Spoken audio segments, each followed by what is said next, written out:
Welcome, one and all, to the March 11th edition of the Signals from Mars live stream, live show. I am joined by Mr. Jeremy Weltman in the UK. Technical issues aside, how are you, sir? Yeah, fine. Sorry about it being a little bit late there, but I'm on my mobile phone. Hopefully this will be better than last time because I was actually in the dark. There you go. Yeah, and we're not talking about Billy Squire, but yeah, just hello to Jose, who's joining us on YouTube. And we just had a really good discussion on Fireside about the new Ghost, and Brad talking about seeing Judas Priest. I guess Yeah, and I didn't tell you that I was actually wearing the hat at the time as well. I was thinking, is he did you grab the hat after we had the discussion? But no, you're saying that you had it on. No. Yeah, because it arrived this week. Actually, I bought it this week, so yeah, I had it on already. So there you go. Awesome. And we have A to Z Little Willie joining us from Twitch, saying hello to the two of us. Not sure I know who that is, but I'm sure we will find out as the show goes on. But we had a really cool show last week with Metal Dan talking about the Monsters of Rock cruise.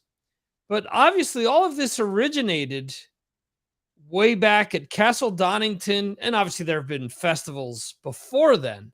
But the big metal festival to kind of kick things off, to get everything else going.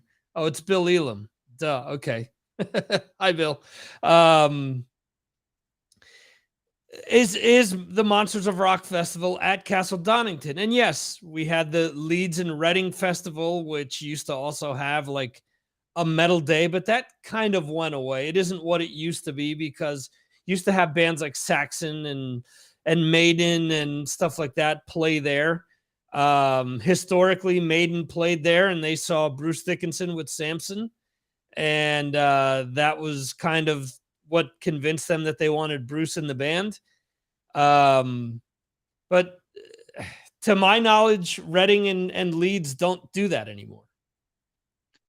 Yeah, the thing to say as well is that Reading Festival was on its own originally. It wasn't partnered with Leeds Festival. I think that came much later. Okay. So yeah, I mean these were the early festivals. They have changed a lot over the years, a hell of a lot. As you know, you're saying it was Monsters of Rock at Donington. It's no longer called that anymore. It's Download Festival, and it has been for a long time, and that's what everybody knows it as now. Yeah, they were really big in their day. They were great for sort of showcasing all the big bands and the smaller acts as well, you know, and bands would want to get on the bill and move up the bill. They were a totally different experience as well. I mean, I didn't actually go to the very early festivals. I wasn't allowed to go, and there was a reason for that. I mean, festivals in those days were a dangerous thing to go to. There was no real health and safety. That, you know, there were people throwing cans around. There was people getting drunk everywhere. I mean, there are people getting drunk everywhere now at festivals, but but there was a lot of drug taking. There was violence. There was overcrowding. The facilities were even more preposterous than they are now. They were, you know, they were awful, and your parents just wouldn't let you go to festivals in those days. It was one of those things. But they were great for bringing on the bands, and you know, some of the great Monsters of Rock in the day. You know, they were legendary, really, for some of the bands that played on them. There was I remember at Reading Festival back in the day, Slade actually appeared on one. I think they were brought on as an act. They weren't supposed to be on the bill, I think, and then they were brought in late. And they brought out a single. I think it was called "We'll Bring the House Down," which was about that. I think it was about that day that they were there, and they really did take the festival by storm that day. Yeah, well, just and also to give you an idea with these shows, they aren't like download now where it's 3 stages, it's, you know, 40 bands going at the same time. No, you Yeah. look at like the classic. Let's look at 1988 because all of us have seen videos of The Clairvoyant and The Evil That Men Do by Iron Maiden, which were shot at that edition of the Monsters of Rock. It was Halloween with Guns N' Roses, who during Guns N' Roses set, 2 people died during that. And footage of that was also used in the Paradise City video, was shot there and was shot at the former Giant Stadium in New Jersey, actually, which is now a parking lot. And then it was Megadeth, David Lee Roth, Kiss, and Iron Maiden. That's it. You had 6 bands on the bill. Mm. They all played, you know, I'm assuming that normal sets for those bands in that day. But now, I mean, we know this. You go to Bloodstock frequently. I've gone to several festivals here in Spain. The bands that come out early in the day, some only play 20 minutes long. And there's again 3, sometimes 4 stages going at the same time. So Mm. it's a lot of stuff going on to try to keep your attention. And sometimes, you know, you really have to decide, okay, who do I want to see? Because it's difficult to choose, you know, where you're going to spend your time. I mean, Bloodstock has what, like 30 bands, something like that?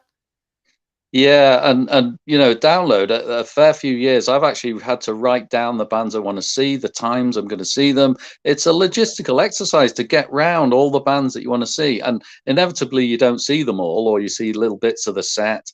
It's a real, you know, it is a real exercise to actually go. You need to be fully fit to get to that festival and see everything you want to see.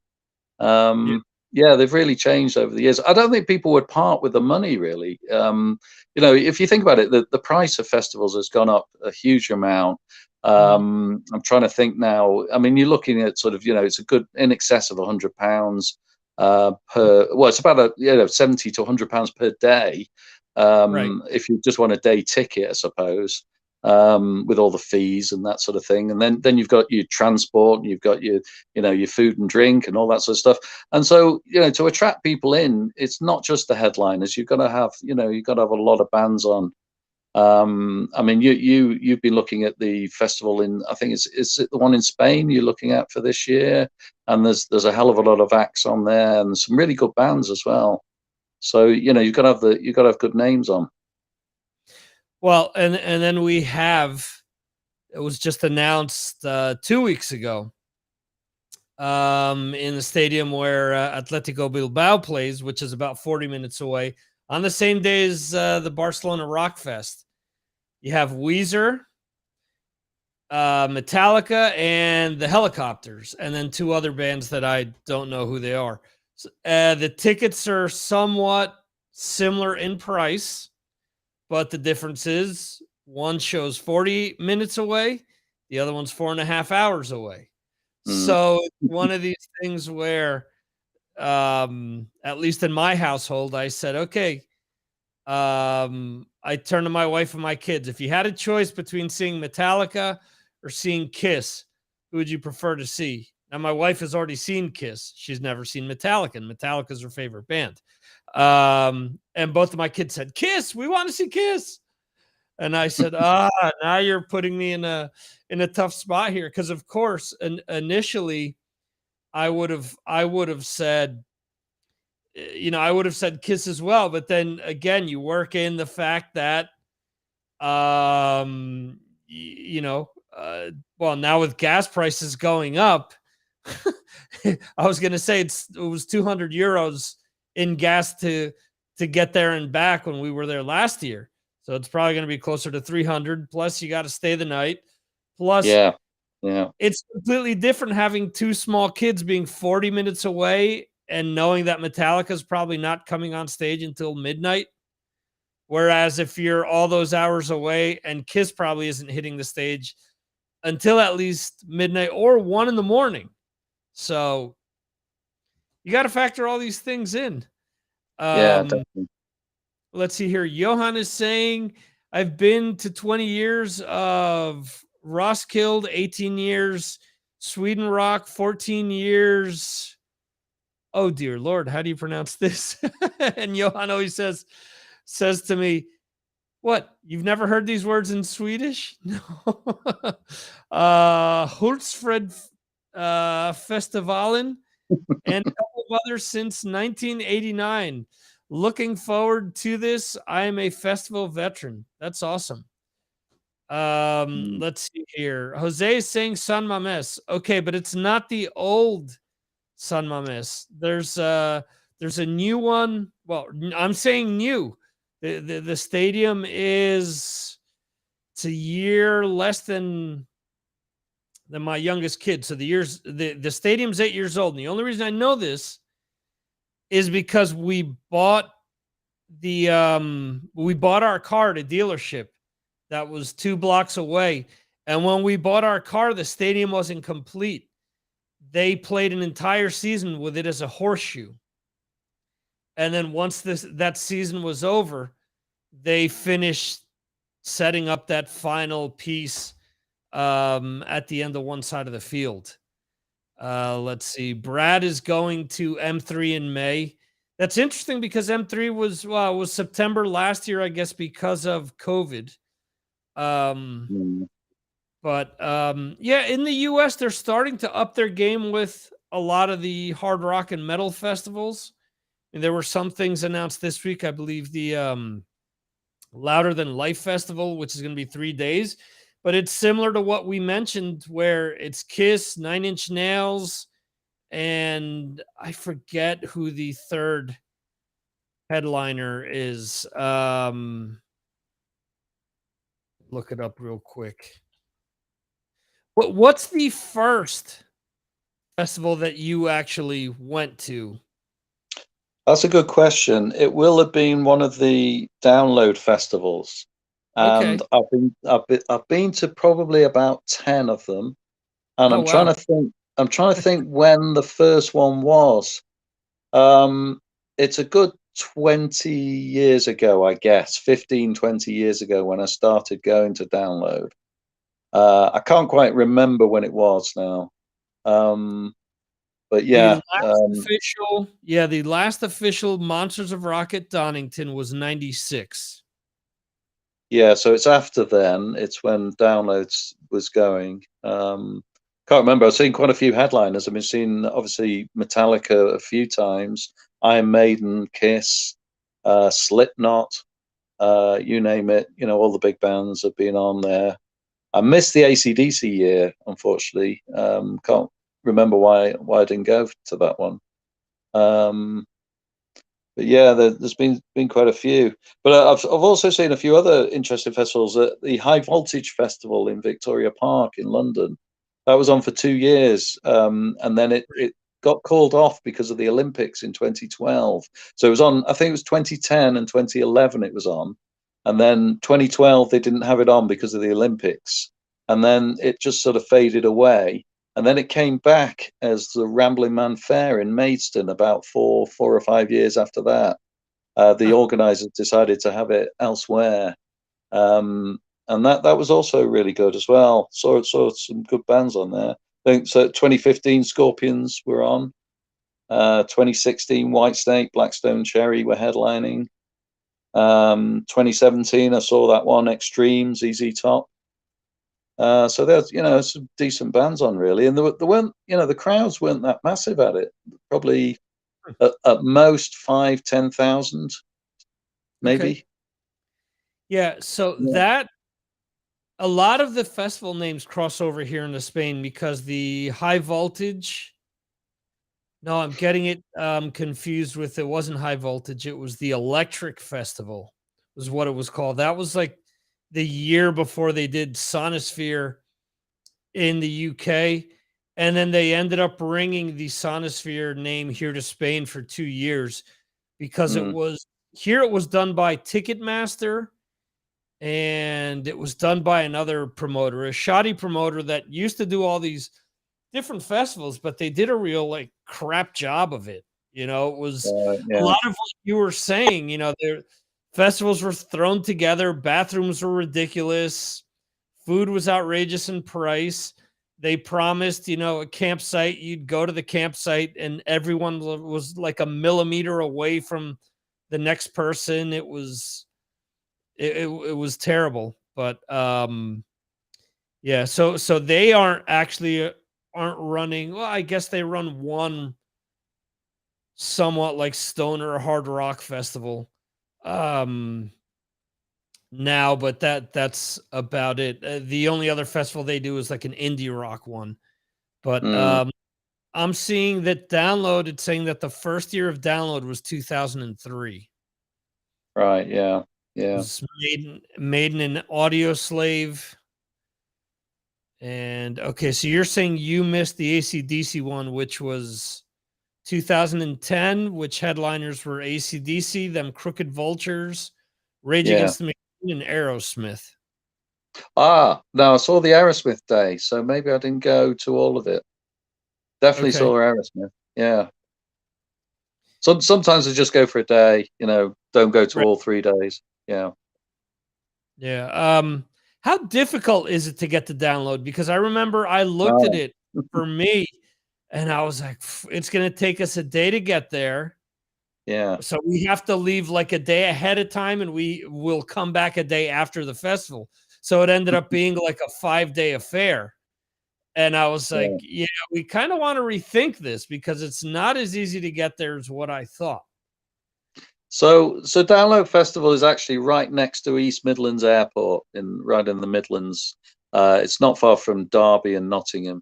So for me, going there, I mean, if I go for more than a day, I'll stay overnight in a hotel. So I'll probably Mhm. drive to Derby. It's an hour and a half drive at most. So it's a nice drive. It's fine. The problem with the festival itself is that you've got a little bit of a logistical problem getting from Derby to the festival. So first of all, you go on. There's a special bus service that you can get that takes you to what they call the front door, but it's nowhere near the front door of the festival. There is Okay. an enormous walk from the car park where the bus stops to the festival, and normally I'm fine because I'm quite a fit guy. It's fine for me to walk into the festival and join the queue, by the way, as well. There's a huge queue to get in, and of course you've got to try and get your wristband on because you've just turned up, and you need to go and get your wristband and sort all that out, and then you find out the first band's actually playing while you're still in the queue, and you're really annoyed because that was one of the bands on your list. Right. But yeah, it's a really big walk, and the reason why it was a problem for me one year, I had slipped discs in my back, and Ah, my wife said, "You should go to the festival. You've got the ticket. You might as well go.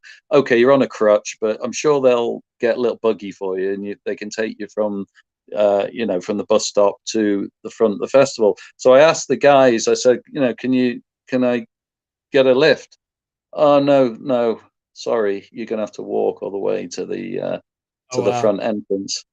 So I was in a lot of pain that year. I remember watching, I think it was Joe Bonamassa and Status Quo were on. I think Dee Snider was on. In fact, it was Twisted Sister. They were really good, by the way. I'm just trying to think. Maybe mixing up the years here with some of the bands because you forget. There was the guy, who's the guitarist at Bon Jovi? Next, Rich, Richie Sambora. Richie, yeah, yeah. He was doing stuff on his own, with the girl he was going out with, who's also a guitarist, Ariadne. Beyonce, yeah. You're still Yeah, dating. yeah, yeah. So I mean, they were brilliant, but I was in huge agony with my back. I took a little sort of like a stick to sort of, it's like a country stick which has a little seat on the top of it. So I Yeah, plonked it yeah. in the ground and I sat on it. And I'm taking paracetamol while I'm watching Richie, but it was good. Yeah. And that So isn't gonna be doing all that much for you. yeah. And I went back early as well. I think I'm sure the World Cup was on because I got back to the hotel and I watched that. I think it was England v Italy on the Oh, wow. TV after. That's crazy. So yeah, I mean, for me, it's okay getting to Download Festival. It's not too bad. It's just the walking afterwards is quite a long way. But actually driving there or getting there is reasonably okay. But for people coming from abroad, you go to East Midlands Airport and go from there. Really. Yeah, because all the information I could find was obviously we have Ryanair here, and it would fly you to Stansted. And then I was looking at, okay, so we'd have to take a bus all the way there. And it was like, okay, between, the 3-hour flight plus the bus, that was like an entire day almost. Um, Mm. and then we were looking because one of the people that was asking about going, he was saying, "Oh, well, we could leave after the show." I'm like, "Yeah, it's like a 6-hour bus ride back to the airport. It isn't that easy a commute." And he said to me, "Well, don't they have an airport, reasonably close?" I said, "Yeah, but it costs X amount to fly there. I mean, sure, you can get there quicker, but it's also a lot more expensive." Yeah. He's a doctor, by the way, so I'm sure he didn't have, his pockets were probably a little deeper than mine. So I was like, well, Yeah. I can't pull the trigger on this one. Yeah.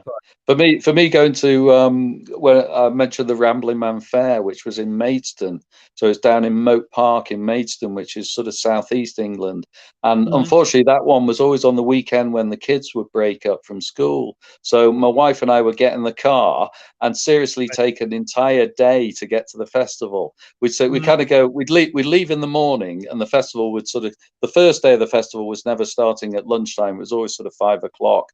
So you see a sort of a pre-show on the Friday, and we get there probably about 4, absolutely exhausted, and we right. we get to the hotel and then finally get to the festival.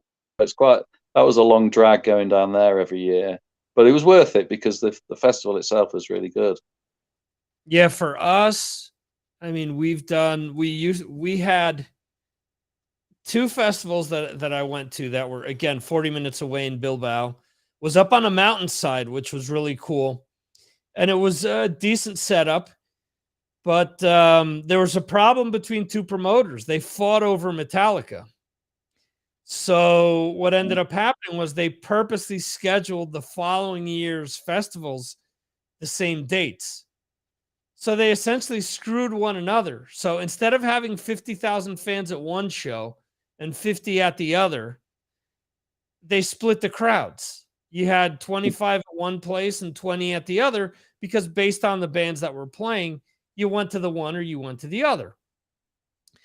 And as a result, they didn't make the quota that, at least here, Bilbao footed a lot of the bill, for them to bring a lot of these bands in, figuring that they would, make X amount in profit. That's what they tend to do. The city pays the promoter X amount to bring certain bands in, and they expect a specific return on it. When they don't get it, then they don't pay the next year. That's Mm. they look for another music festival, and that's what they ended up doing. And both festivals ended up going belly up.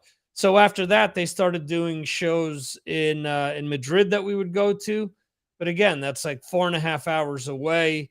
And before kids, it wasn't a problem, or when they were relatively small, it wasn't a problem. But now, I mean, it's from an economic standpoint of, like I said before, driving there and then paying for everyone's ticket. I mean, whether they're Yeah. kids or not, it's still 100 and something euros, either per day or for multiple days. So, Yeah, it gets expensive. Definitely yeah, gets expensive. But I think a lot of these festivals, they're trying to make it work money wise because they're on tight budgets, a lot of them. And there's a huge amount of small festivals here in the UK now as well, doing the rounds.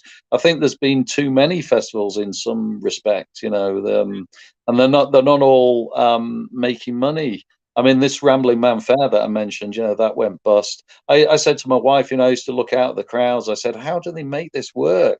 You've got a band like the Scorpions on. They must be paying the Scorpions a lot of money, and then they've got to pay all the other bands. There was bands like UFO on and Y&T and various other bands that lower down the bill.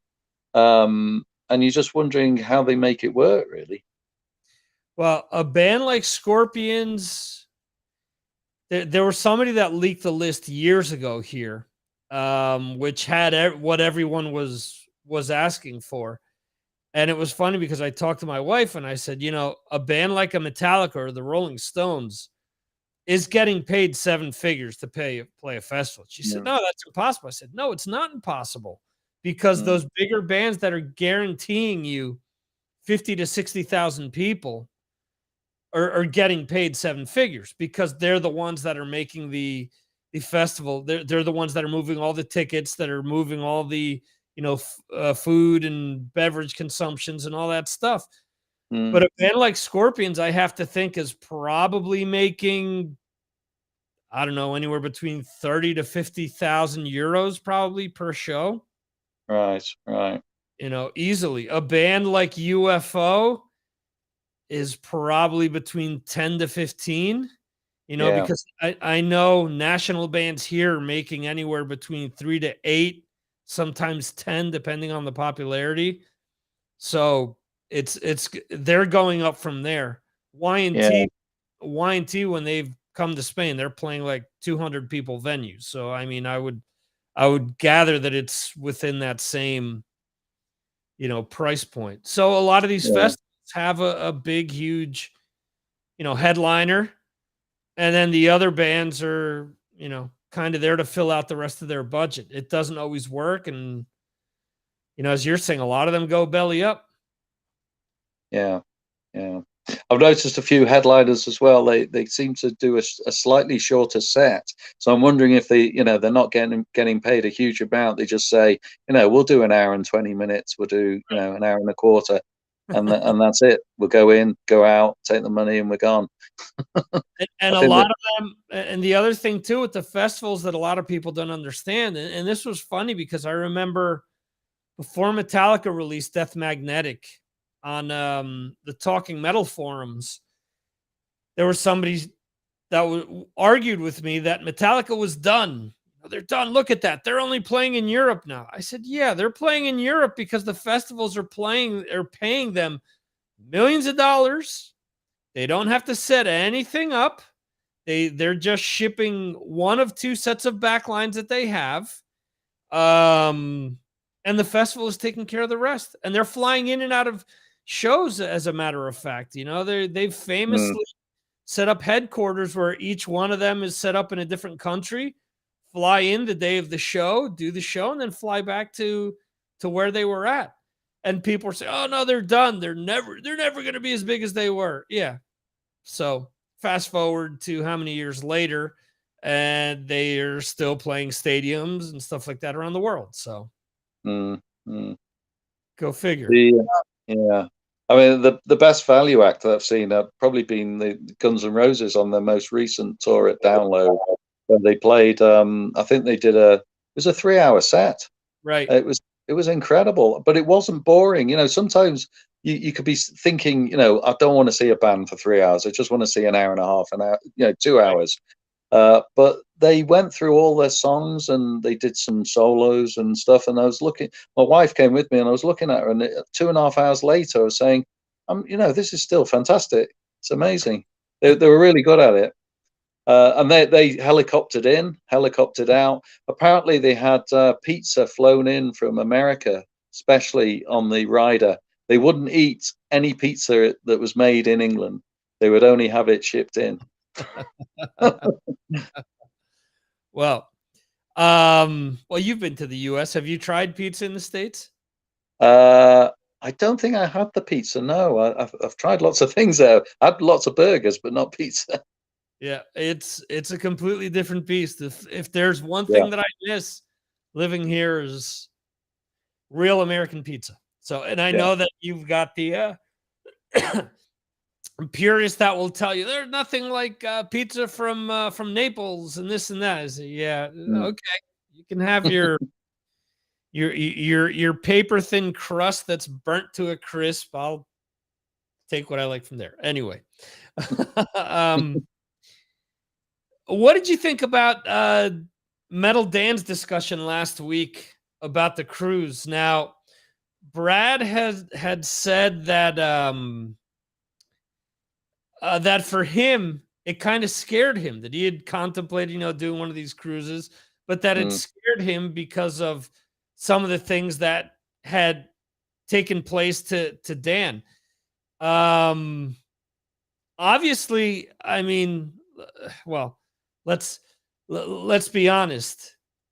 The hard rock and metal fan, the diehards, are money spending people. We mm, see this from the vinyl that the two of us buy, and there are people that are buying, who's going to release a $200 album now? Oh, that's Kanye West. No, Tool was going to release an $800 version of an album of theirs with just like one or two bonus tracks and a Blu-ray. mm. Um, Hard rock and metal fans pay this money, so I don't see. I see it as a smart business move by some of these festivals to do this stuff because they know that they're going to have, even if it's only 3,000 fans as opposed to 10, 20, 30, or 50,000. They're paying, anywhere between 3 to 16,000 a head. So they're making the same amount of money for, I don't know what the logistics are, but I'm Mm. assuming that it may actually be easier to put this on than doing the whole the classic festival setup. Yeah, yeah. I mean, you're right. I mean, it's very appealing to many fans. I mean, who doesn't want a holiday when they're watching heavy metal all every Yeah. day? I mean, it sounds like heaven, doesn't it? Right. Um, but there's a few things that would put me off personally. I mean, I've looked into it. I actually looked at it once. I thought, maybe we could go for 5 days on a cruise, and it'd be great. But I Mhm. just thought, I'm not sure if I want to be on a boat for 5 days or just listening to metal all the time. I wasn't sure it was worth it. Money wise, I just thought it was overpriced. This is one of the reasons why I asked about whether the food and drink was included in the price. Right. Because I know in America, the prices of things are much higher. The dollar price, you can quote whatever you like for something, and there'll still be 1,000 people turn up. I'm sure there's a few people turning up at Vinny's talks and his signings, but we Yeah. won't go into that one again. Um, but yeah, I mean, there's a lot to say about it because that you can get it. You can, he was saying he went into the canteen and Steve Harris was in there, Right. or in, the cafeteria or whatever, and he was having his lunch and he got to speak to him. I mean, that's an amazing thing, that every rock fan would want to do. Just to be able to walk around and see a few stars, hanging around and having a chat. That would be fun. Um, I'm sure it must be great, being outside in the sun, standing around the pool, watching some metal. That would be great. You've got some negatives, the usual thing. You can go to a festival here and you're caked in mud. Well, that when you're on a boat, you could be in some terrible weather, and it could be Right. really rocking. And you spend a lot of money, and you might be, quite feeling quite sick, Mhm. and not enjoying yourself. Um, but I think from a promoter's point of view, it's another way of changing the experience of a festival, isn't it? Yeah. It's thinking through something that you can monetize, something new, um, and you can see it's a big success in certain parts of the world. Yeah, absolutely. And like you're saying, with the whole Steve Harris thing, I was thinking when he was telling that story, I'm like, Rod Smallwood is pulling his hair out, because a lot of these bigger bands, how often do you run into them? Yeah. You know, in that sort of setting. I mean, they're very guarded, they're very protected, so to actually Mm, come across a band and be able to share some time with them, and even if it's just say hello, goodbye, thank you for your music, whatever, mm, you mm, know given all the meet and greets and all that stuff nowadays, you're not coming across Steve Harris. It's specifically Steve Harris. Specifically Iron Maiden. When's the Mm. last time you heard of anything remotely like that? I mean, I don't know what Adrian is doing with Richie Kotzen, and I know that Bruce is doing all these speaking engagements, but I don't know that Bruce is engaging the crowd after. I don't know that he's shaking hands or signing autographs or anything like Mm. that. So yeah, I mean, that's an aspect that you have to think of. But again, I mean, is the headliner, he talked about Alice Cooper. Okay, Alice himself is just there one day, in and out. So are you expecting, again, are you expecting a Steve Harris, but instead you get Steve Harris from Tokyo Blades? There's a completely different thing there. Mm. There's or you're getting the seventh drummer in Rhino Bucket is, hey, he's at the bar. Let's go. Let's go speak to him. And it's like, oh, okay. What's his name? One of these jobs. But I guess that's one of those things that you kind Yeah. of risk. And Dan even said, he doesn't go every year, and he may not go again after this. Yeah. I've just thought of something else that they could do, to expand on this really. I mean, what about the rock and roll train? I mean, you could have a train that goes from one place to another, and all Right. these guys are on board, and that would be another way of doing it. We could make a lot of money here, Victor. That's funny because as a kid in the when I was dreaming of becoming a rock star, that was my big thing. We're gonna do a video on a train. And then many years later, Velvet Revolver did it, and I'm like, oh man, no longer original, no Yeah. longer what had this idea for 20 years. Damn it, they stole it. I can see the train being all done out, all in rock stuff as well, and being like like remember when AC/DC had the train on stage, that sort of. I can see Well, it. imagine the logistics, though. Let's say that that somehow, like the final car, the caboose is the band train, and then depending at Yeah. what station you stop at, they disconnect the that specific car and connect a new one, so you get a Mm. new band that way. I'm I not mean, sure. I'm not sure you'd see the band very well either. That's the only problem, yeah, because trains are very long and thin, not like a right, right, right. boat. Yeah, that's what I was gonna say. Maybe I Uh, need to think this through a bit more. and I thought of as well, but much to your point, they could do one of these cruises. I don't know that they've done any of them in Europe that are similar to this. No, yeah, the ones I've spotted have all been around America, definitely. Yeah, all in the Caribbean, or Mm. there have been some that have gone on the Pacific coast of Mexico. Because I was thinking about that. I was like, well, why haven't they tried like South America in the summer, or Australia, or anything like that? But then I'm assuming that it has a lot to do with the ocean itself, where they do it, the weather seems to be calmer. Like they aren't going around the British Isles and going around the North Sea or anything like that. Yeah, yeah. I know they've done some. I'm not sure if it was on the beach in Ibiza. There may have been one on a ship in Ibiza. I'm not sure. I'm not sure how successful it was, because I'm pretty certain they're not doing it anymore, and it may have been quite a few years ago. Where they did, it was a beach, you said, in Ibiza that they It was played. either a beach one, or it was on a ship. So Okay. maybe they did try it on a ship, maybe in the summertime. There have Um, been several beach related festivals here. I know before I moved here, Sepultura headlined a show at a beach that's 20 minutes from my house. And everyone that I know that went to the show said that it was awesome, because all the bands were playing and you could see the waves and everything behind them as they mm, were playing. So it was a beach where Yeah, the tide comes up, but it's more or less, there isn't a big difference in the tide. Mm. So, By contrast, there's a festival here which is quite successful, and I'm thinking of going to it on a mountain in Wales. But the yeah. unfortunate thing is that quite a few years it's been very, very wet. There's been quite a few years where there's been quite stormy, because Wales can be like that anyway, Mhm. especially in the summer.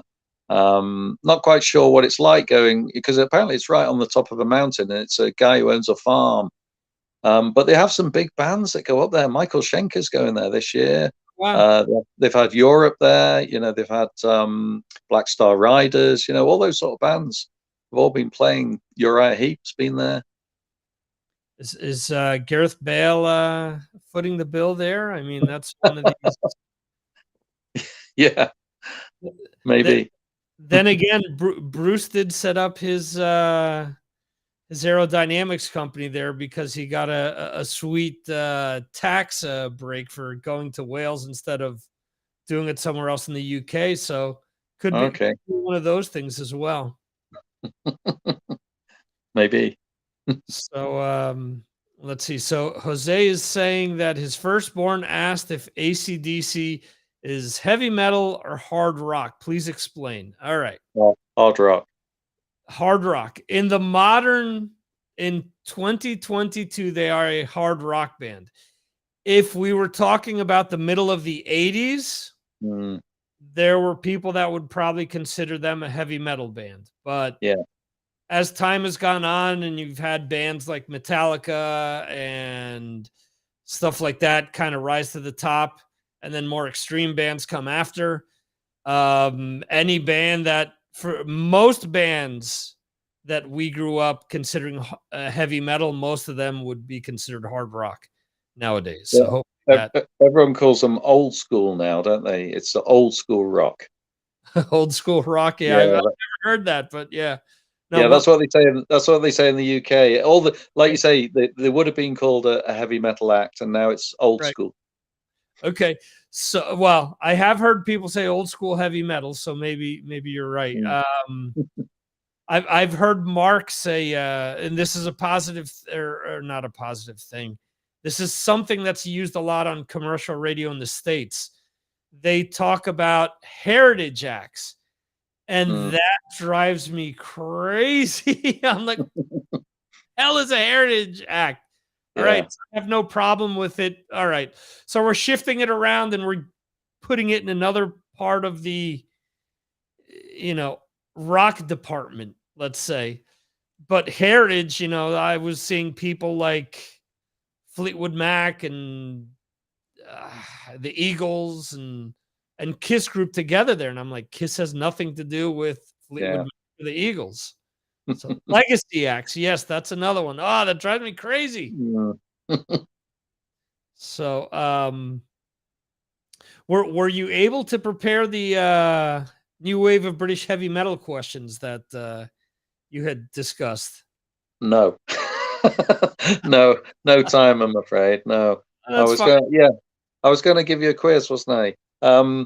We'll do that again. I'll work on that. Yeah.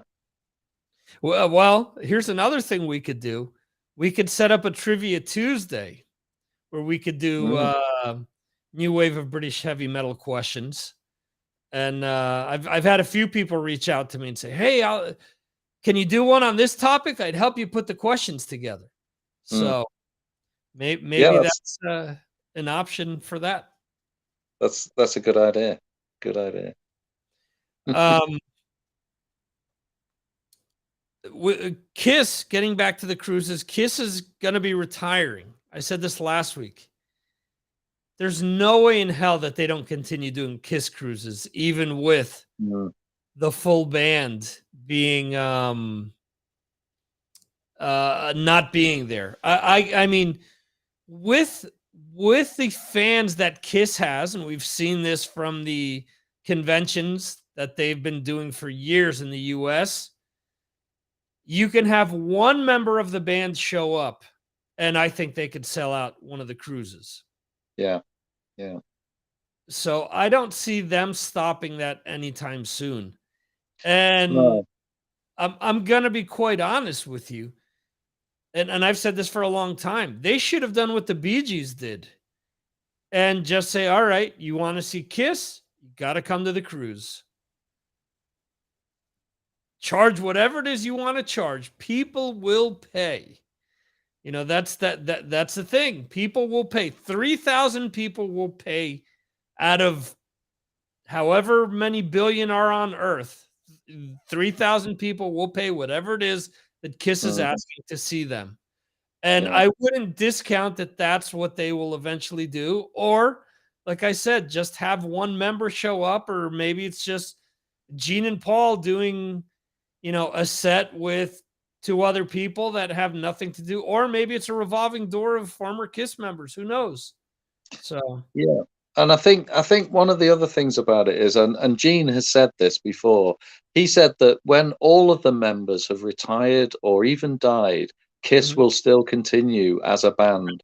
And so I think his vision for Kiss is that other guys will wear the makeup and yeah, act as if they are Gene and Paul and everyone else, and Kiss will just continue as a band. And we've seen that with other bands, how they've yeah, changed over the years. They may have one former member, or I mean, what about Lynyrd Skynyrd? yeah, They basically basically none of them. yeah. Um, it happens, doesn't it? I mean, who's to say that they won't get a new member in just before they all go, and then you get used to that new member. Maybe Gene will retire. He doesn't want to he doesn't want to do the concerts much anymore. He's getting old. He's got to wear all that makeup. Well, it's not the makeup; it's the boots and the Yeah. heavy the costumes he's wearing. And so they could easily do it, particularly with the fact that they wear the makeup. Hmm. Yeah, and here's another thing. I mean, they were doing these conventions and they were having tribute bands come in and do Yeah. shows while they were at conventions. They could easily have bands that just play certain eras of the band's catalog, and you could literally have people go to see an 80s show on the cruise one night, see them do a 70s show another night, see them do just one album at another thing. There's so many ways that they could approach this. So I Yeah. mean, they're Um, they're they're not letting that well run dry just yet. I don't see that happening.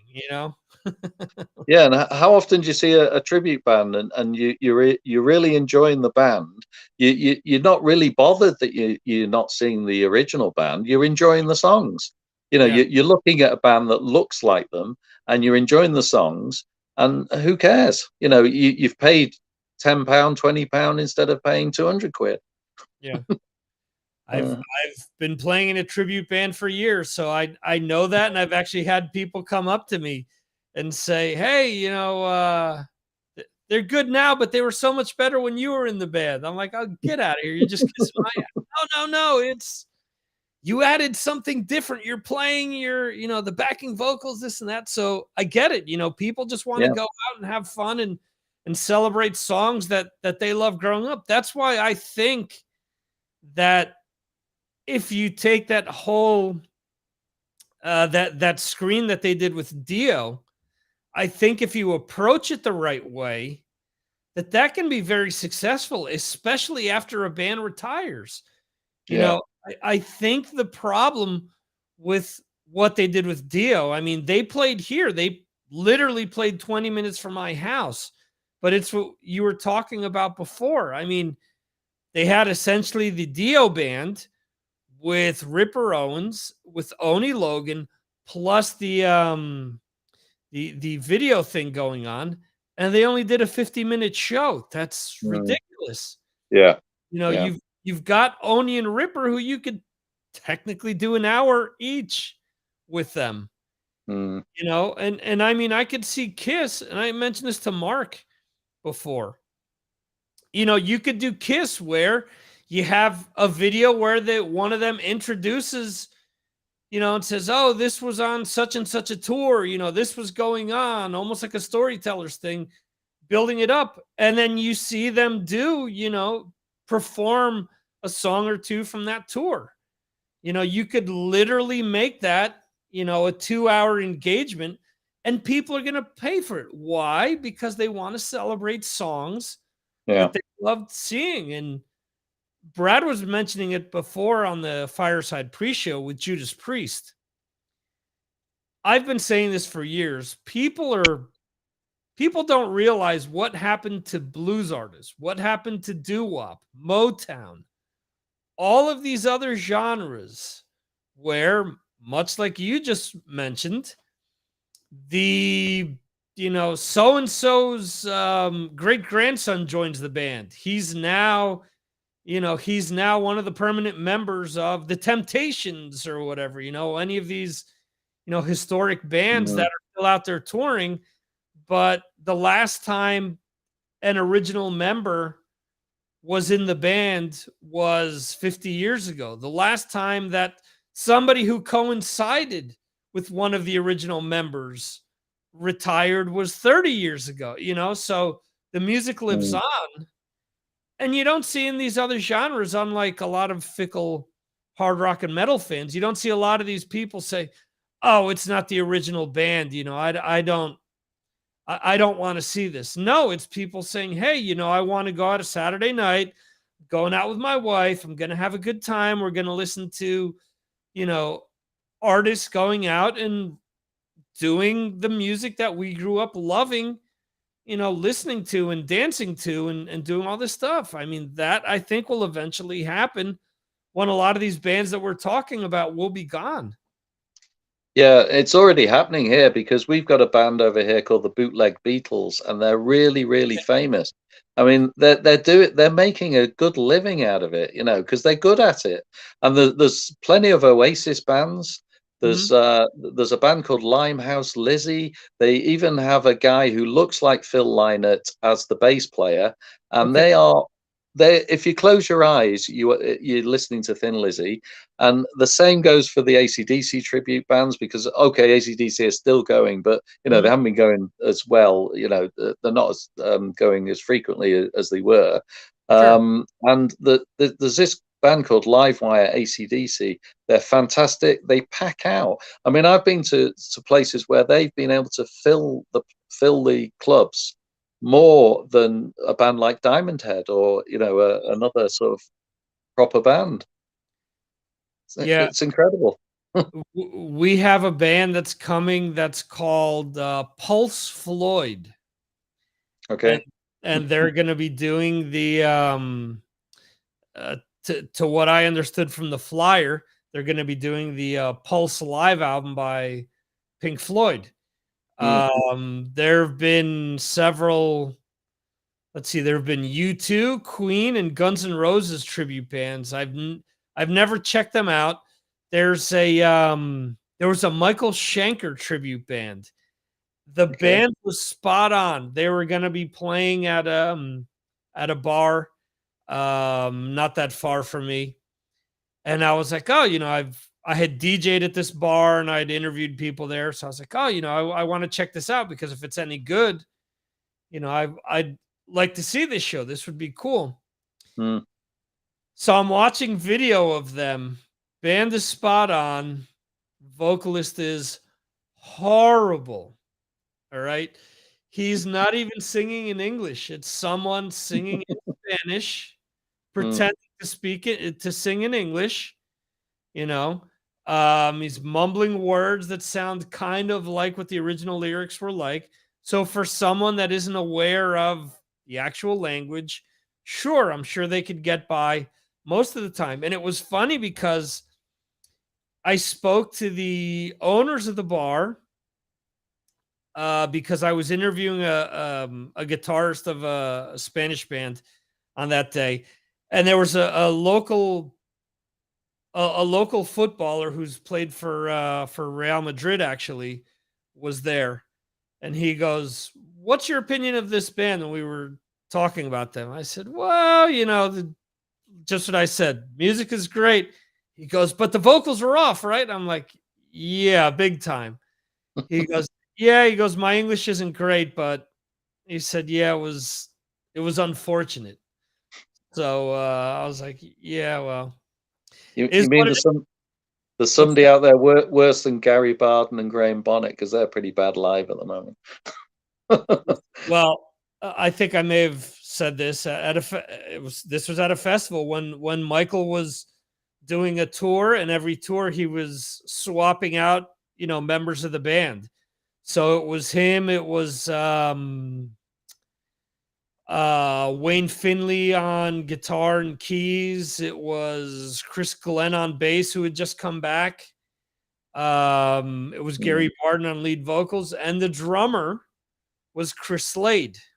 mm, And the tour before it was actually Carmine Apiece.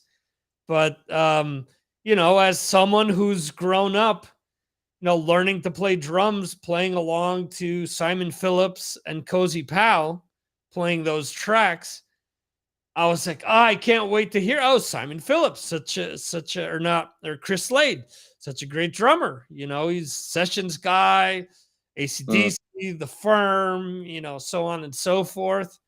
They're playing Let Sleeping Dogs Lie, one of my all-time favorite songs by anyone. A mm. song that I've learned to play inside and out. Oh my God, he's playing this fill 10 measures early. That's not where the drum fill goes. And then where the actual drum fill goes, he's playing the regular beat instead of like going into the pre-chorus with the it was oh, I remember telling my wife, like, please, let's go. Let's go. I can't watch this. This is breaking my heart. This is one of those moments where Mm. you want to see somebody, but then you see them, it's like, oh my God, I wish I wouldn't have. So Yeah, I was a bit like that on the tour where he had the four singers, but Barden and Bonnet were pretty stretched. They were really not so good, but the other two singers were fine. They were good. yeah, Doogie and who was Yeah, the fourth one? Robin McCauley. and Macaulay. Yeah. Those two are good singers, and still, they're good. Yeah, well, with Graham, I guess you've got the excuse that he's 80. Yeah, yeah. and and Gary disappeared for a long time because there's a lot of folklore as to why he disappeared. Mm. um but A lot of discussion as to whether he could sing in the first place or whether it was sort of manufactured. A bit like Dave Lee Roth, it's one of those where, uh, could they actually sing at all? man, I love those first two MSG albums, Yeah. but then after that, I mean, the material just was, after that it just wasn't the same, in my opinion. I mean, they're Mm. good albums, but they just don't compare to the first two MSG albums, the first two that were called MSG. Yeah. Um, and I really like the what is it, the third? Actually, I really like the first Robin McCauley album, and I like the last one. Save Mm. Yourself has never done anything for me for some reason. I know that there are people that absolutely love that album, but Yeah. it Yeah. just has never spoken to me. But yeah, when Barden came back, and even with Graham Bonnet there, the songs just weren't as good. And there are some great songs there, but just as a whole, the albums just don't hold up as well, I think. And then after Yeah. that, I mean, after Macaulay, there was I lost track, to be honest. So Yeah, there were some dodgy albums along the way. I really like the latest one they've released. At first I didn't like it so much, but I played it and played it, then got into it, and I think there's some really good guitaring on it. It's you well worth a listen. you forced yourself to like it. Yeah, that can happen sometimes. You know who the singer is on his upcoming album, right? Is it Ronnie? It is Ronnie. Yeah, thought so. Well, Ronnie gets around. You could always just guess Ronnie to any. He's any answer to most questions. Right. And let's be honest, he's a great singer. Yeah, But I think at this point, I mean, I think he's taken over for Ripper Owens as being the guy that's in. And no, I mean, I'm not saying this with any disrespect to yeah, either of them, because I think they're great talents. And let's be honest. If we're in their position and people are saying, hey, can you sing for me? Can you sing this? Can you sing that? Okay, if you pay my price, I'll do it. So I mean, they've got to make a living like the rest of us. Yeah, yeah. So no shame in that. Um, any other bands that you think could actually do like a Kiss cruise that on their own could headline a cruise like that? I mean, I obviously think that Metallica could do that. Yeah, yeah, definitely Metallica. Yeah, I they'd be the first thing I'd think of. I yeah, would like to think, an Iron Maiden one would, but I'm right, just wondering whether Maiden would really want to do it.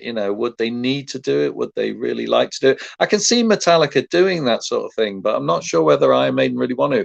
I mean, if you think about it, some of the band members don't really want to engage that much. They, right, you know, they like being in Maiden, but they have other lives, whereas Metallica seem to be more of an engagement type band.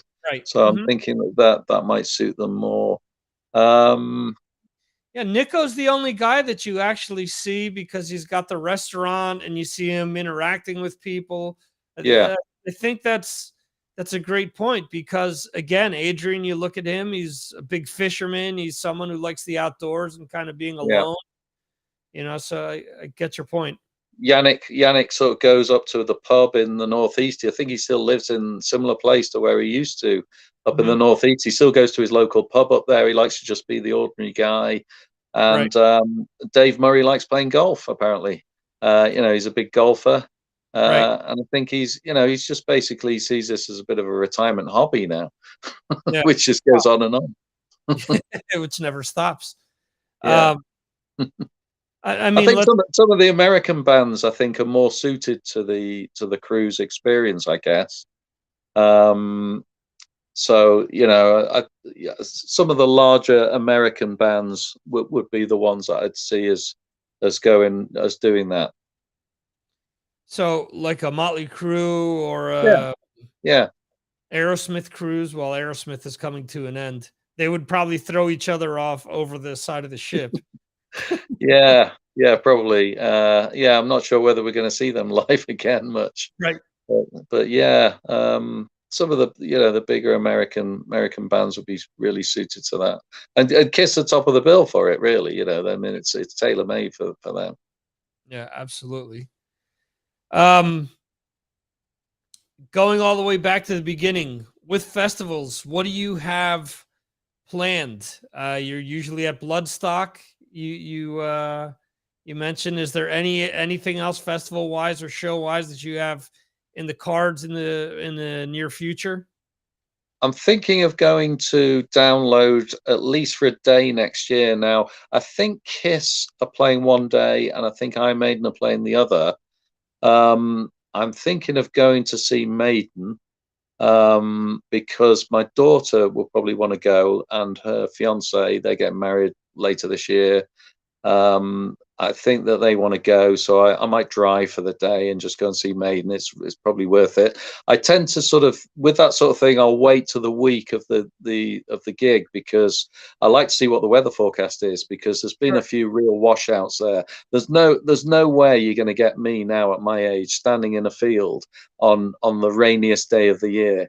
Right. Watching a band, there's no point. I've seen them before. I want to see them in the Right. sunshine, cold beer in hand, burger in the other, and just enjoying yourself. So yeah, that's one I'd like to go to. I mentioned the one on the festival in Wales on the hill. Mhm. As I said, I think Schenker's playing this year, and they're announcing other bands. I think there were a few others that I wanted to see. Heat were on as well. Okay. At the same festival, and I've got the Heat 2 album, which is brilliant. So yeah, I'd probably like to go to that one. That'd be good. Oh, what's this? Oh, okay. Yeah, I'm trying to find the 2022 edition. And It is Bloodstock, there's a few bands at Bloodstock this year. I mean, you got Testament coming on this year. okay. Sacred Reich are on. Oh wow. I'm trying to think who else. Oh, and just thought about it actually. There's a festival that I just noticed down south. I think it's near Northampton, which is just north of London. Hmm. And that's coming on at the end of May. And I noticed that the Saturday and Sunday I wasn't so interested, but the Friday they've got Accept headlining Oh wow. with Overkill as the support band. Uh, there's a band called Earn, which I think are French. I'm not sure. And there's another band in between them as well. It'll come to me in a minute. And so yeah, that looked a pretty decent bill. Good for maybe just going for a day. Yeah. So download February 10th. February 10th. Friday, June 10th. Excuse me. June, yeah. Yeah. So main stage is Kiss, A Day to Remember, Skindred, Black Veil Brides, Bury Tomorrow, Theory, and Wayward Sons. The Zippo Encore stage is the Distillers, Airborne, Lacuna Coil, Miles Kennedy and Company, Skinned, I guess is the name, and Aaron Jones, who Mike Jones was a fan of. That's weird that Lacuna Coil is the third band down on that. I would think that they would be closer to the top of the bill there, but I guess the Distillers are bigger in the Mm, UK than Lacuna Coil is. Uh, yeah. Avalanche stage is the Ghost Inside, Sleep Token, Normandy, Meet Me at the Altar, Kid Brunswick as Everything Unfolds, and Press Club. I think Sleep Token is the only band that I know, and the Ghost Inside out of that. And then Dogtooth stage, Electric Wizard, Blues Pills, Red Fang, British Lion. So Steve Harris is playing 2 days there. Mm. I think he's Bocatz, done that before, actually. has he? Yeah, I think so. Yeah, yeah. I'm almost certain that he's done that before. Tempt, A.A. Williams, Dead Poet Society, Cellar Door, Moon Crow, The Scratch, and Harriet. So I actually know more bands off of that stage than most of the other stage. Well, than that Avalanche stage. Yeah, what they tend to do is that Andy Copping, who runs the festival, he's quite savvy, really. He knows his audience very well, and he knows the age group and what people are coming for at the festival. So he knows that everyone's coming for Maiden and Kiss, those sort of bands. But then what he does is he puts on a sort of a bill on one stage that he knows that a certain age group will like, and you can tell from the British Lion stage that there's a lot of bands on there that will appeal to my age group, Right. whereas the younger fan is going to watch the main stage building up to Maiden, and then you sort of the older fan moves along and comes back. Well, uh that June 11th, Maiden is stacked. Maiden, Deftones, Shinedown, The Pretty Reckless, Black Label Society, Monster Truck, Those Damn Crows, and the Raven Age, which is Steve Harris's son's yeah, band. yeah. And then that encore stage is Megadeth, Mastodon, Doherty, Bush, Code Orange, Ice Nine Kills, Malevolence. I've been playing the crap out of all week. Cassette, I guess. I've never heard of them. And then Dirty Honey. And then similar to what you're saying, that Dogtooth stage is Sepultura, Obituary, and a bunch of like extreme metal bands that are pretty well known. And Sunday the 12th, Biffy Clyro with Korn, Volbeat, Rise Against, Ailstorm, Powerwolf, Wargasm. So I know all of those. And then the encore stage is Steel Panther, The Darkness, Skillet, Bareness, Tremonti, Wednesday 13, Massive Wagons, and the other two bands I don't know. Yeah, and much to what you're saying, the Avalanche stage is a bunch of like punk bands, Descendants, Boston Manor, Trash Boat, Spirit Box, actually, Mariana's Trench, who's more of a poppy band, Mm. Ted Posey, and then Miles Kennedy is on 2 different days. So yeah. Yeah, I mean, so what Andy Copping would do, just for an example, he wouldn't Mhm. have, say, a Saxon on at the same time as UFO, because Right. he knows that the audience for those bands are exactly the same. So there's no Right. way they would clash, and so you're going to have, Saxon with a band like Bring Me the Horizon or something, because it's a different type of age group that's watching, each band. Yeah, makes complete And sense. you've probably got around 100,000 people at that festival as well. Throughout all the days or at one time? No, on one day there'll be about sort of 80 to 110,000 on the one day. I mean, it's an enormous festival. I mean, the field itself is spread out. It's huge. I mean, obviously, it pales into comparison with Glastonbury, which is even bigger. Even But bigger. this is a big festival, and when it's full, that field, there's a lot of people there. I mean, it's huge. Your impressions of being at Glastonbury as opposed to being at Download. I mean, immediately, do you notice how much bigger it is?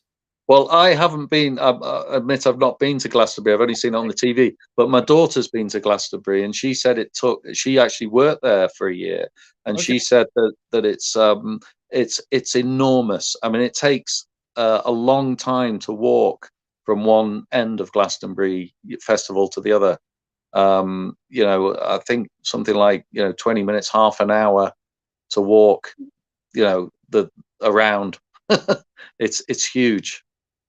Yeah. So you're looking at somewhere in the neighborhood of like 2.5 to 3 kilometers.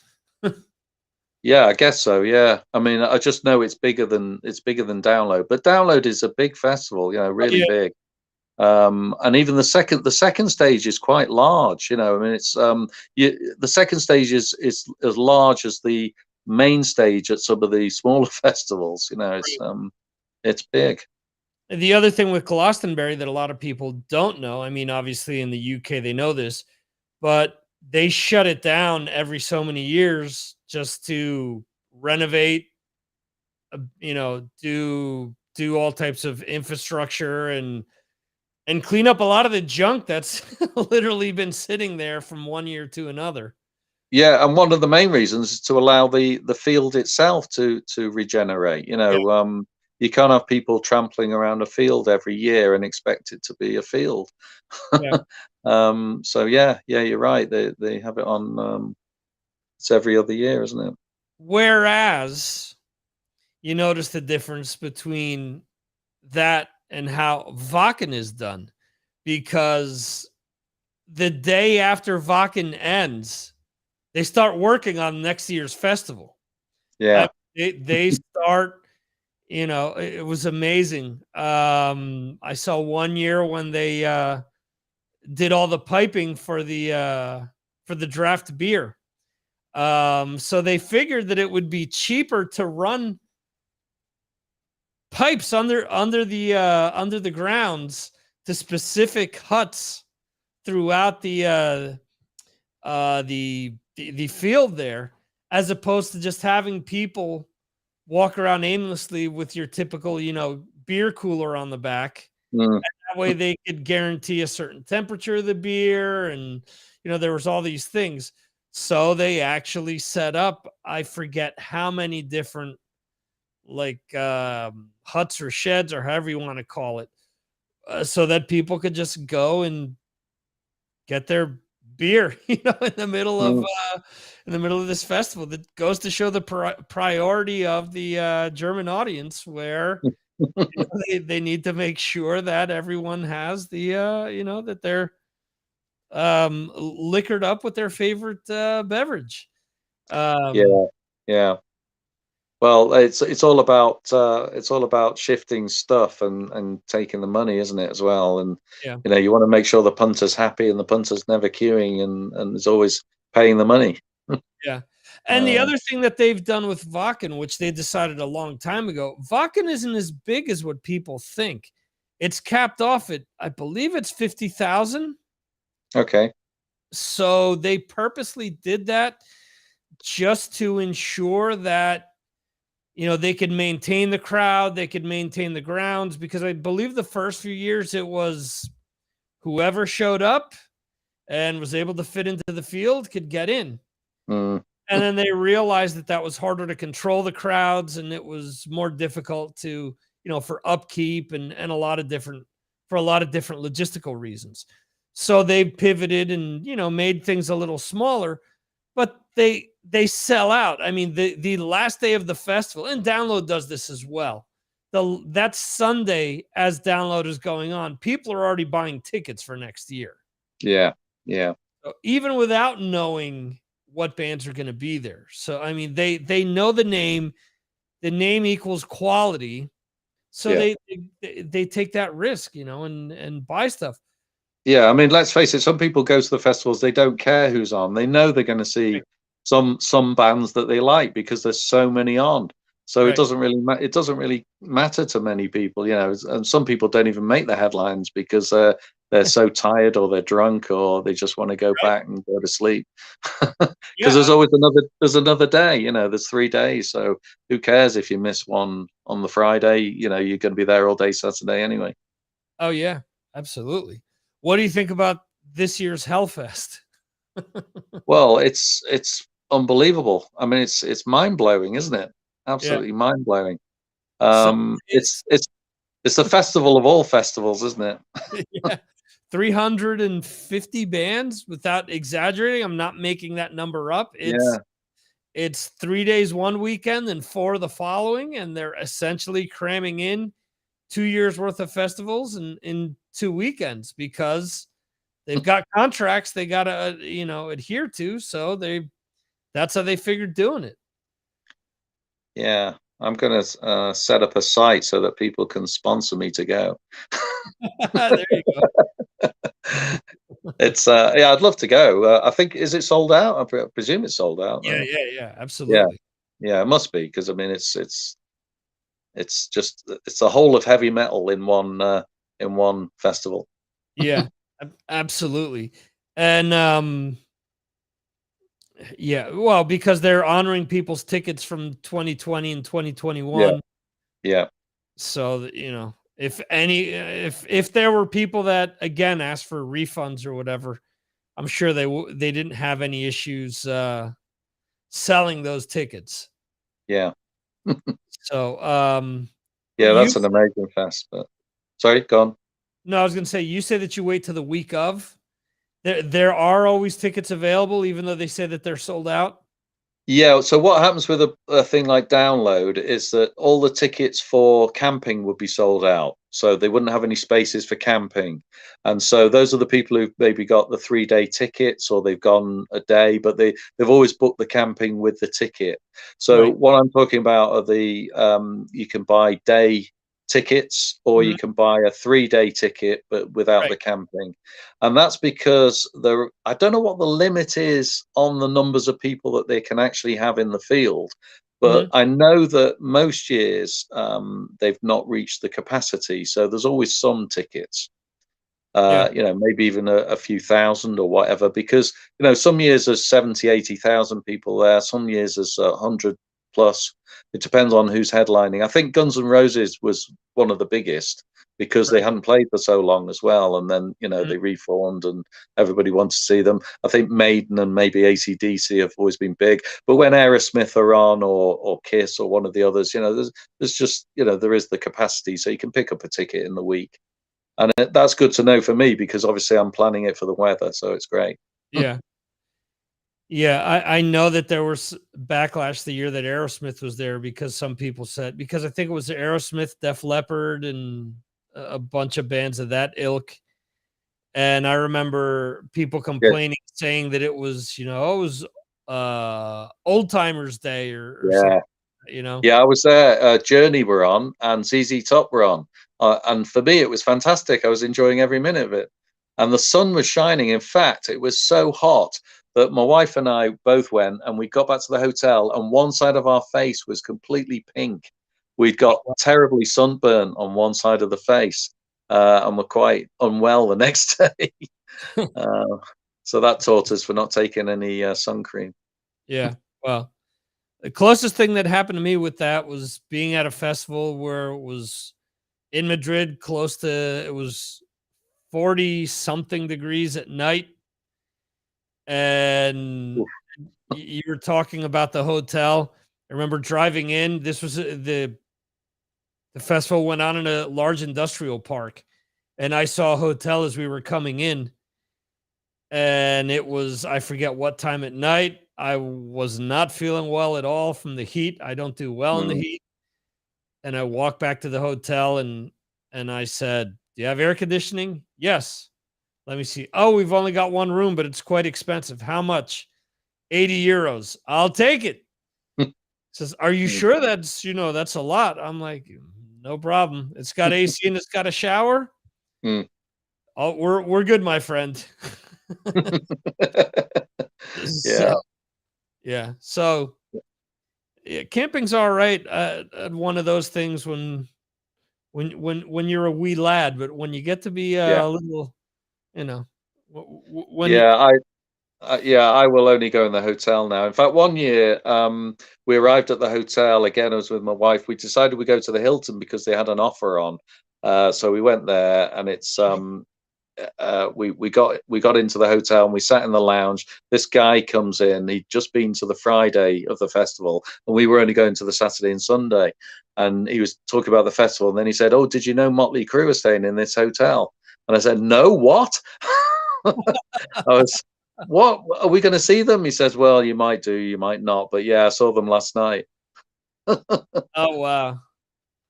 So, was But that we, true though, or we was he just being, facetious? I think he was being genuine. He was one of these genuine guys who, he wasn't bullshitting. Yeah, But we didn't see them. We also did a similar thing. Strangely, we stayed in, at the other end of the hotel front is called the Travel Lodge, which right. is one of the sort of like the lower end hotel groups. And we were staying there in London for the High Voltage Festival, and Saxon were in there, but again we missed them. We got all the stories that they were down for breakfast, but apparently Biff is like that. He pays for the cheapest hotels going because he's from Right. Yorkshire, There you go. so he's renowned for it. That's So funny. we keep missing the stars in the hotel. So there you go. You're almost there. So now you Yeah, guys know if you wanna meet any of the stars at the hotel, find out from Jeremy when he's going, and make sure to show up a little earlier. You'll run into them. that's it. Anything else that you want to, discuss before wrapping things up? No, I just say to everyone, have a listen to the Sanhedrin album, which I picked for patrons pick this week. It's really great. I really enjoyed it, and it's maybe a band that you've not really listened to, so something to reach out for as well as the Ghost album this week. Very good. Jeremy, always fun to have you on here. Jeremy is always on Trivia Tuesday and on Fireside Friday pre-show. So, and Jeremy and I exchange plenty of messages throughout the week, and he provides the patrons pick during the podcast as well. So he's a big part of what I do on the various platforms and formats, and I thank you for all your support and for everything that you do. It is beyond excellent, and you're one of the reasons why I keep doing this. So I appreciate you coming on tonight. Oh, it's a pleasure, Victor. I really enjoyed it. Awesome. On that note, folks, thank you for watching this or for listening. If you're listening or watching to the replay, uh, hope you guys enjoyed this discussion. Let us know. Drop us a line. Follow us on Patreon, where Jeremy is a patron. Obviously, Mr. Patron's Pick. He's got that nickname for a reason. It is a great troll-free group where we talk about music on a daily basis, post videos, post extra podcasts, and we're all just music junkies in there. So it's a lot of fun to catch up with everyone. You do so for as little as $2 a month. And coming in 2 weeks, our discussion on 1982. So if you want to submit your list on of your favorite albums for 1982, you need to be a patron. So Jeremy has already submitted his, and we'll see if any of his picks make it. It'll be on the big list at least, but we'll see where they end up on the list. Yeah, looking forward to that one. It'd be great. So it'll be fun. All right, guys. Thank you. Thank you, Jose. Thank you, Bill, for being in the chat. And anyone else who jumped in and out. Hopefully Brad has gotten home by now. Hopefully he wasn't watching while he was driving home. I'm sure he'll check in. But anyway, thank you guys. We will catch you next time right here on the Signals from Mars live stream. Or if you're listening to the Mars Attacks podcast with this episode with Jeremy. See you guys next time.